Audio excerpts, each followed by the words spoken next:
Shalom dan selamat pagi kepada saudara dan saudari. Bertemu kita kembali dalam santapan firman Tuhan Ahad 5 Mac 2023. Dan Injil yang akan kita dengar pada hari ini diambil dari Injil Matius bab 17 ayat 1 hingga 9. Bersama kita mendengarkannya. Tuhan beserta kita sekarang dan selama-lamanya. Inilah Injil Yesus Kristus menurut Santo Matius. Dimuliakanlah Tuhan. 6 hari kemudian Yesus membawa Petrus, Yakobus dan Yohanes saudaranya pergi menyendiri ke sebuah gunung yang tinggi. Sewaktu mereka memandang Yesus, rupa Yesus berubah. Mukanya menjadi terang seperti matahari dan pakaiannya putih berkilau-kilauan. Lalu ketiga-tiga orang pengikut itu nampak Elia dan Musa berkata-kata dengan Yesus. Petrus berkata kepada Yesus, "Tuhan, sungguh baik kami di sini. Jika Tuhan mahu, aku akan mendirikan 3 buah kemah. Satu untuk Tuhan, satu untuk Musa, dan satu lagi untuk Elia." Sementara Petrus berkata-kata, awan yang bersinar-sinar meliputi mereka, dan terdengar suara dari awan berkata, "Inilah anakku yang aku kasihi. Dia menyenangkan hatiku. Dengarkanlah dia." Apabila pengikut-pengikut Yesus mendengar suara itu, mereka sangat ketakutan dan meniarap di tanah. Tetapi Yesus datang dan menyentuh mereka. "Bangunlah," katanya, "janganlah takut." Apabila mereka memandang di sekeliling mereka, tidak nampak sesiapa pun kecuali Yesus. Semasa mereka turun dari gunung itu, Yesus memerintah mereka, "Jangan beritahu sesiapa pun apa yang telah kamu lihat, selagi Anak Manusia belum dibangkitkan daripada kematian." Demikianlah Injil Tuhan. Terpujilah Kristus. Saudara dan saudari, semasa saya merenungkan bacaan untuk hari ini, saya mendapati tema pada hari ini, yaitu Tuhan memanggil kita kepada kekudusan dan memberi kita harapan kemuliaan. Nah, saudara dan saudari, kita dipanggil oleh Allah sama seperti Abraham dipanggil. Kita tidak selalu tahu kemana jalan kita akan membawa kita. Dan kita diminta seperti Abraham untuk meletakkan kepercayaan dan harapan kita kepada Tuhan yang memimpin kita di sepanjang jalan kekudusan, termasuk penderitaan dan kematian. Tetapi akhirnya akan membawa kepada kehidupan dan hubungan penuh dengan Allah. Kekudusan adalah kesadaran tentang keberadaan kita dalam hubungan dengan Allah. Nah, saudara dan saudari, hari ini kita mendengar pembacaan tentang transfigurasi, di mana transfigurasi adalah saat ketika para murid ditunjukkan ketuhanan Yesus di gunung yang suci. Pemandangan itu mengingatkan kita tentang pertemuan Musa dengan Tuhan di Sinai, ketika wajahnya juga bersinar seperti matahari. Nah, Musa dan Elia hadir karena mereka adalah 2 tokoh perjanjian lama yang mengalami kehadiran Tuhan di Gunung Suci. Dengan kemurahan hatinya yang biasa, Petrus coba membekukan masa itu.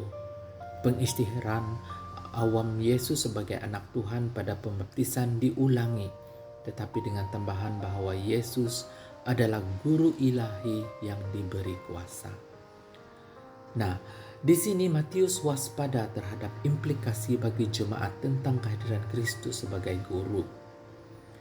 Awan juga merupakan simbol kehadiran Tuhan, yang mana tindak balas manusia hanya boleh jatuh ke tanah dalam ketakutan dan penghormatan. Walau bagaimanapun, detik pemwahyuan yang mengerunkan itu tidak dapat bertahan. Dan Yesus membawa murid-muridnya kembali kepada realiti yang mengerikan di hadapan mereka dengan peringatan bahwa kematiannya mesti mendahului penyataan kemuliaannya pada kebangkitan. Sehingga mereka mengalami kemurahan hati yang tidak terbatas dari kematiannya dan pembenaran oleh Tuhan akan kasih ini. Mereka tidak bersedia untuk menyebarkan message Yesus. Nah, saudara dan saudari, sekali lagi saya mengingatkan ketika saya mendengar rekaman ceramah oleh seorang Padri Fransiskan yaitu Richard Rohr, di mana di dalam dia bercakap tentang 10 elemen yaitu biasa pengalaman 10 elemen biasa di mana pengalaman hampir kematian.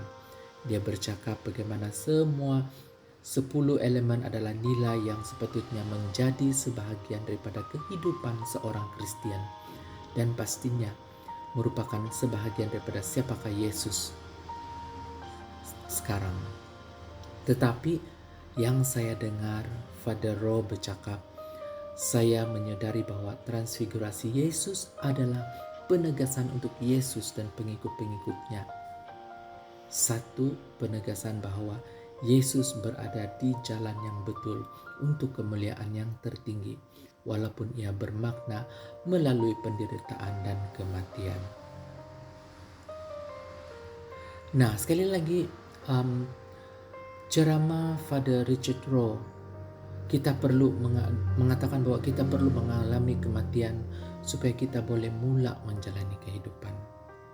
Dan dia berkata, ahli mistik Kristen yang hebat mempunyai pengalaman kematian yang membolehkan mereka melihat kehidupan dengan cara baru, sama seperti mereka yang telah melalui pengalaman hampir mati. Dia juga menyebut bahwa kita mesti mati untuk hidup seperti yang kita ketahui dan datang untuk mengalami kehidupan seperti yang dialami oleh ahli mistik. Oleh itu, kita tidak menjalani kehidupan sebenar. Seperti yang pernah dikatakan oleh Saint Paul, kehidupan perlu diringkaskan dengan kata-kata, aku telah disalibkan bersama Kristus, dan bukan lagi aku yang hidup, tetapi Kristus yang hidup di dalam aku. Dan hidup yang kuhidupi sekarang di dalam daging, aku hidup oleh iman kepada Anak Allah yang mengasihi aku dan menyerahkan dirinya untuk aku. Nah, saudara dan saudari, jadi renungan hari ini adalah peringatan bahwa saya dipanggil oleh Allah ataupun kita dipanggil oleh Allah, di mana kita dipanggil kepada kekudusan, rasa hidup yang bukan sahaja kehidupan manusia, tetapi adalah kehidupan rohani, kehidupan dalam kesatuan sepenuhnya dengan Kristus, kehidupan yang hanya boleh bermula apabila kita mati, bukan secara fisikal semestinya, tetapi kita mesti membenarkan diri kita berubah rupa dan mengalami kematian sebagai mereka yang benar-benar telah mati dan kembali. Nah, kehidupan kita kemudian akan berubah.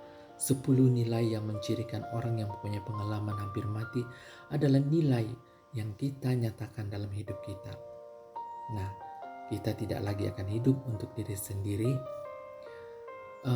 tetapi kita akan hidup dengan iman, harapan, kepercayaan, dan kasih kepada Yesus, Anak Tuhan yang mengasihi kita dan menyerahkan dirinya untuk kita.